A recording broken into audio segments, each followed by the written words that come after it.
सहनाववतु सहनौ भुनक्तु सह वीर्यं करवावहै तेजस्विनावधीतमस्तु मा विद्विषावहै। ओम शांति शांति शांति। हे ईश्वर, हम यह पठन पाठन आपको प्राप्त करने और कराने के लिए साधन के रूप में करने जा रहे हैं। इस कर्म को और इसके कर्म फल को भी आपको अर्पित करते हैं। ओम शांति शांति शांति। सबको सादर नमस्ते जी। तो सूत्र संख्या 4 तक हमने पढ़ा था वैशेषिक दर्शन प्रथम अध्याय द्वितीय आहनिक। अब इसका क्रम आगे बढ़ाते हैं। सूत्र 4 में क्या पढ़े थे हम कि सत्ता जो है अनेक वस्तुओं में उपलब्ध होने के कारण सामान्य ही है। सत्ता माने सामान्य, ठीक है, क्योंकि सब में उपलब्ध है, द्रव्य में भी है, गुण में भी है, कर्म में भी है। ये हमने पढ़ा था। और ये जो सामान्य का और विशेष का व्यवहार होता है वो बुद्धि की अपेक्षा से होता है ना। ये सामान्य है, ये विशेष है, जानते कैसे हैं? बुद्धि के बल पर जानते हैं। ये भी हमने पढ़ा था। तो सरल सरल है, कोई कठिन नहीं है। और भी हमने पढ़ा था कि कारण के अभाव होने से कार्य का भी अभाव हो जाता है। क्यों जी? पहला है कारण के न रहने पर कार्य भी नहीं रहता है। लेकिन आगे क्या कह दिया? हाँ, कार्य के न रहने पर भी कारण तो रहेगा। ठीक है, ये बात हम पढ़े थे। 4 तक का सूत्र हुआ था। अब आगे सूत्र 5 भी बढ़िया आ रहा है। पढ़िए सूत्र, बोलिए। द्रव्यत्वम गुणत्वम कर्मत्वम च सामान्यानि विशेषाश्च। तो द्रव्यत्व, गुणत्व और कर्मत्व ये कैसे होते हैं, ये प्रश्न बनेगा। लिखिए, ये सूत्र क्या कहता है, इसको समझेंगे तो पहले प्रश्न लिखिए। द्रव्यत्व, गुणत्व और कर्मत्व कैसे होते हैं? ठीक है, बहुत सरल है, कोई कठिन नहीं। तो द्रव्यत्व, गुणत्व और कर्मत्व कैसे होते हैं जी? तो उत्तर लिखो, कर्मत्व कैसे होते हैं? तो उत्तर क्या कहा संस्कृत में कि द्रव्यत्वम गुणत्वम कर्मत्वम च, ये है सामान्यानि और विशेषाच्च। ये उत्तर हुआ संस्कृत में। अब इसका हिंदी में लिखिए। उत्तर 5 सूत्रार्थ 5 लिखो। द्रव्यत्व, गुणत्व और कर्मत्व। प्रश्न को दोहरा दो। द्रव्यत्व, गुणत्व और कर्मत्व सामान्य भी होते हैं और विशेष भी होते हैं। देखो, दोनों बातें हैं। सामान्य भी होते हैं और विशेष भी होते हैं। बस इतना उत्तर है। द्रव्यत्व, गुणत्व और कर्मत्व सामान्य भी होते हैं और विशेष भी होते हैं। ये हो गया आपका सूत्र 5। ठीक है। तो देखो, द्रव्यों में द्रव्यत्व है जी, गुण में गुणत्व है और कर्म में कर्मत्व है। ये तो सामान्य हो गया। लेकिन द्रव्यत्व की अपेक्षा से गुणत्व भिन्न है? द्रव्यत्व अलग है और कर्मत्व अलग है। तो द्रव्य की तुलना में जो वो है, कर्म है या गुण है, वो भिन्न है। ठीक है, तो विशेष भी है। तो ये दोनों आपस में अपने आप में तो कैसे हैं? सभी सामान्य हैं और एक दूसरे की तुलना में क्या हो जाते हैं? विशेष बन जाते हैं। ये सूत्र 5 ने बता दिया। अब सूत्र 6 देखो। अन्यत्र अन्त्येभ्यो विशेषेभ्यः, ये सूत्र 6 है। तो इसमें क्या कह रहा है, एक ही वस्तु में सामान्य और विशेष, यह कथन कहाँ लागू होता है, यह प्रश्न लिखो। सूत्र 6 का प्रश्न लिखो, एक ही वस्तु में सामान्य और विशेष, एक ही वस्तु में सामान्य और विशेष का यह कथन कहाँ लागू होता है।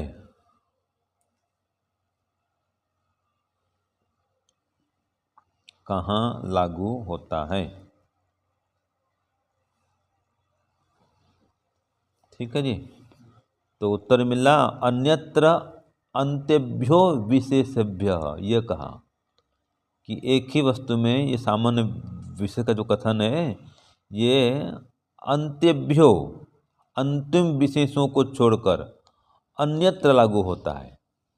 तो अंतिम विशेष जो होते हैं वहाँ लागू नहीं होता है।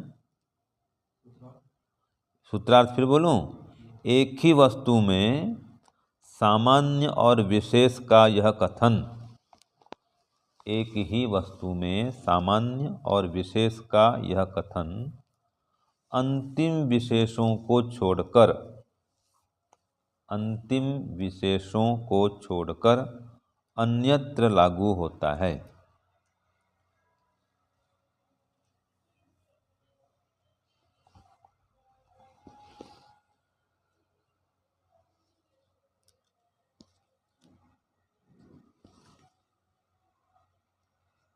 ठीक है।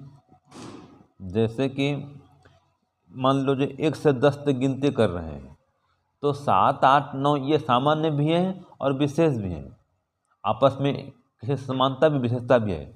और 10 नंबर बोलने से 10 के आगे कोई नहीं है और 11 का कोई है क्या, नहीं है। आपको 1 से 10 तक एक लिखा कहा गया है लिखने के लिए, ठीक है। तो अंत्यभ्य जो अंतिम होता है वो विशेष बन जाता है, क्योंकि उसके आगे कोई है ही नहीं।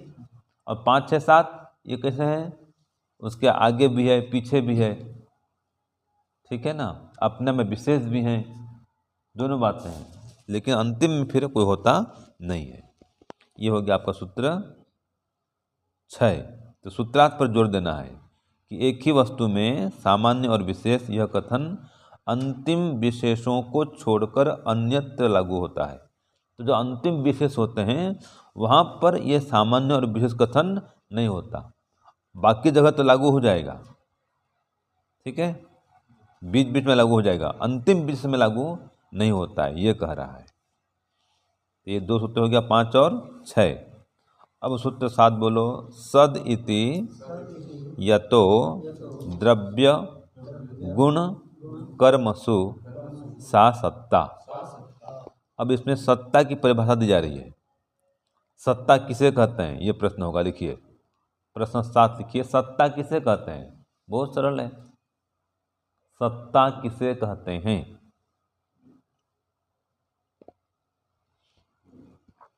ठीक है, ये प्रश्न हुआ। उत्तर लिखो, जिसके आधार पर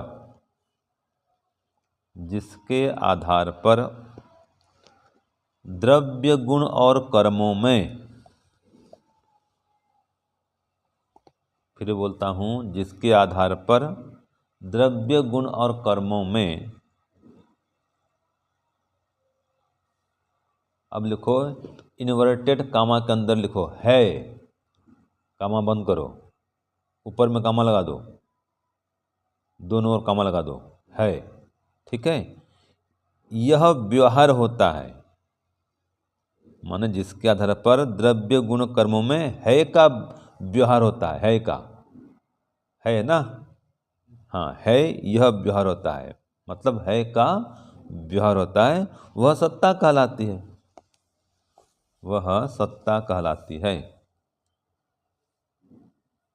तो किसी भी द्रव्य में है बोलते हैं, जैसे कि यह गेंद है, ठीक है, तो है मन सत्ता है,